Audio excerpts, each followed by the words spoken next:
Orientação da criança, seção 5. Outras lições básicas. Capítulo 13. Domínio próprio. Preparar os filhos para a vida e seus deveres. Bem pode a mãe indagar com profunda ansiedade ao contemplar os filhos postos sob os seus cuidados. Qual é o grande alvo e objetivo de sua educação? Será prepará-los para a vida e seus deveres, habilitá-los para assumir uma posição honrosa no mundo, fazer o bem, beneficiar os seus semelhantes, alcançar a seu tempo a recompensa dos justos? Se assim for, então a primeira lição a lhe ser ensinada é a do domínio próprio, pois nenhuma pessoa indisciplinada, cabeçuda, pode esperar alcançar êxito neste mundo ou recompensa no vindouro. Ensinar a criança a ceder. Antes de terem 1 ano de idade, os pequenos ouvem e compreendem o que se diz a seu respeito e sabem até que ponto serão tolerados. Mães, deveis ensinar vossos filhos a ceder à vossa vontade. Esse ponto deve ser alcançado. Se quiserdes manter o controle sobre vossos filhos e preservar vossa dignidade como mãe, vossos filhos aprenderão depressa justamente o que deles esperais. Sabem quando sua vontade conquista a vossa e tirarão a maior vantagem de sua vitória. É uma grande crueldade permitir que desenvolvam hábitos errôneos, colocar a lei nas mãos da criança e deixá-la governar. Não satisfazer desejos egoístas. Caso os pais não sejam cuidadosos, de tal maneira tratarão os filhos que os levarão a exigir atenção e privilégios que exigirão dos pais que se sacrifiquem para condescender com eles. Os filhos exigirão dos pais que façam coisas para eles, que lhes satisfaçam os desejos, e os pais o farão, a despeito do fato de isso estar incentivando neles o egoísmo. Mas assim fazendo, os pais estão prejudicando os filhos. Mais tarde, verificarão que coisa difícil é neutralizar a influência da educação dos primeiros anos da vida de uma criança. Cedo devem as crianças aprender que não podem ser satisfeitas quando seus desejos são movidos pelo egoísmo. Não dar coisa alguma pela qual a criança grita. Uma preciosa lição que a mãe precisará repetir frequentemente é a de que a criança não deve governar. Ela não é o chefe, mas a vontade e desejos da mãe devem ser supremos. Assim, lhe está ela ensinando o domínio próprio.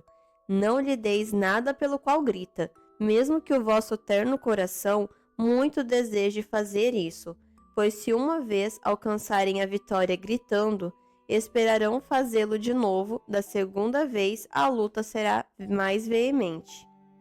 Nunca permitir demonstração de temperamento irascível. Entre as primeiras tarefas da mãe está a de restringir o temperamento dos pequeninos. Não se deve permitir os filhos manifestarem ira. Não se lhes deve permitir atirar-se ao solo, bater e gritar por lhe ter sido negado algo que não era para o seu máximo bem. Tenho sido angustiada ao ver como muitos pais condescendem com os filhos na demonstração de temperamento irascível.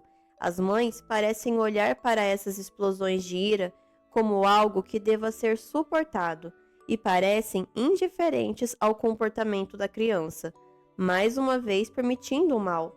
Será repetido e sua repetição resultará em hábito e assim o caráter da criança será mal formado. Quando repreender um espírito mau. Frequentemente tenho visto o pequeno jogar-se e gritar se sua vontade foi contrariada de qualquer maneira. Esse é o tempo de repreender o mau espírito. O inimigo procurará dominar a mente de nossos filhos. Permitir-lhe-emos nós moldá-los segundo a sua vontade?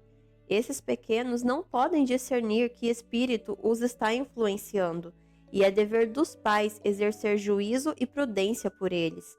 Seus hábitos devem ser cuidadosamente vigiados. As más tendências devem ser restringidas e a mente estimulada em favor do direito.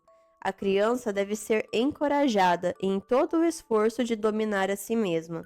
Começar com os cânticos de Belém. As mães devem educar os bebês que têm ao colo de acordo com princípios e hábitos corretos. Não devem permitir que batam com a cabeça no chão. Eduquem-nos as mães na infância. Comecem com os cânticos de Belém. Essas suaves melodias terão uma influência tranquilizadora. Cantai-lhes em voz baixa essas melodias quanto a Cristo e seu amor. Nenhuma vacilação ou indecisão. Logo que possível, o temperamento perverso deve ser reprimido na criança, pois quanto mais for adiado esse dever, tanto mais difícil será realizá-lo. As crianças de disposição viva e agitada necessitam de um cuidado especial dos pais. Devem ser tratadas de maneira especialmente bondosa, mas firme. No seu caso, não deve haver vacilação ou indecisão da parte dos pais. Os traços de caráter que naturalmente impediriam o crescimento de suas faltas peculiares devem ser cuidadosamente alimentados e fortalecidos. A condescendência para com as crianças de disposição impetuosa e perversa resultará a sua ruína. Suas faltas se fortalecerão com os anos, retardar-lhe-ão o desenvolvimento do espírito e preponderarão sobre todos os bons e nobres traços de seu caráter. Importante o exemplo dos pais. Alguns pais não têm domínio sobre si mesmos, não controlam os seus apetites doentios ou seu temperamento impetuoso.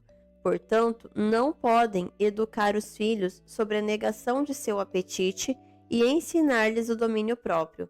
Se os pais quiserem ensinar aos filhos o domínio próprio, eles mesmos devem formar primeiro o hábito. As repreensões e críticas dos pais encorajam nos filhos um temperamento precipitado e impetuoso. Não deixar de fazer o bem. Os pais gostam demais da comodidade e do prazer para desempenharem na vida do lar a obra que Deus lhes designou. Não veríamos o terrível estado de maldade que existe entre a juventude atual se esta tivesse sido devidamente educada em casa. Se os pais realizassem a obra que lhes foi dada por Deus e ensinassem aos filhos a restrição, a abnegação e domínio próprio, tanto por preceito como pelo exemplo, verificariam que, ao estarem procurando cumprir o seu dever, de modo a receber a aprovação de Deus, estariam aprendendo preciosas lições na escola de Cristo. Estariam aprendendo a paciência, a longanimidade, o amor e a mansidão. E essas são as mesmas lições que devem ensinar aos filhos. Depois de despertadas as sensibilidades morais dos pais e de terem assumido a obra negligenciada com renovada energia, não deveriam ficar desanimados ou permitir serem impedidos nessa obra. Muitos se cansam de fazer o bem, ao verificarem que se requer exaustivo esforço, constante domínio próprio e multiplicada graça, bem como conhecimento para fazer frente às inesperadas emergências que surgem. Ficam desanimados e desistem da luta, deixando o inimigo das almas agir como quer.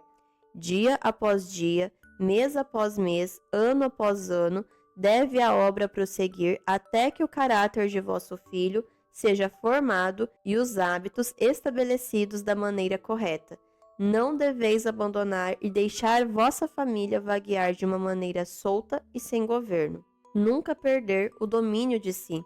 Nunca devemos perder o domínio de nós mesmos. Conservemos sempre diante de nós um modelo perfeito.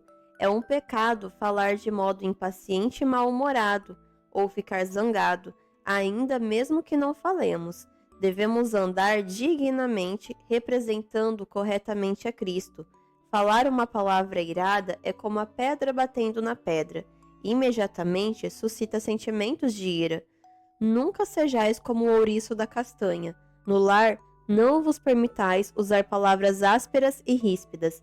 Deveis convidar o hóspede celestial para vir a vosso lar, possibilitando ao mesmo tempo a ele e aos anjos celestiais habitar convosco. Deveis receber a justiça de Cristo, a santificação do Espírito de Deus, a beleza da santidade. para que possais revelar a luz da vida aos que estão ao vosso redor. Melhor é o longânimo, diz o sábio, do que o valente, e o que governa o seu espírito do que o que toma uma cidade. Provérbios 16:32. O homem ou a mulher que preservam o equilíbrio da mente ao serem tentados a condescender com a paixão está diante de Deus e dos anjos celestiais numa posição mais elevada que o mais renomado general que já conduziu um exército à batalha e à vitória. Disse famoso imperador no leito de morte: entre todas as minhas conquistas, apenas uma há que me dá qualquer consolo agora, e essa é a vitória que obtive sobre o meu próprio temperamento turbulento. Alexandre e César acharam mais fácil subjugar o mundo do que dominar a si mesmos. Depois de conquistar uma nação após outra, caíram, um deles vítima da intemperança e o outro de uma ambição desmedida.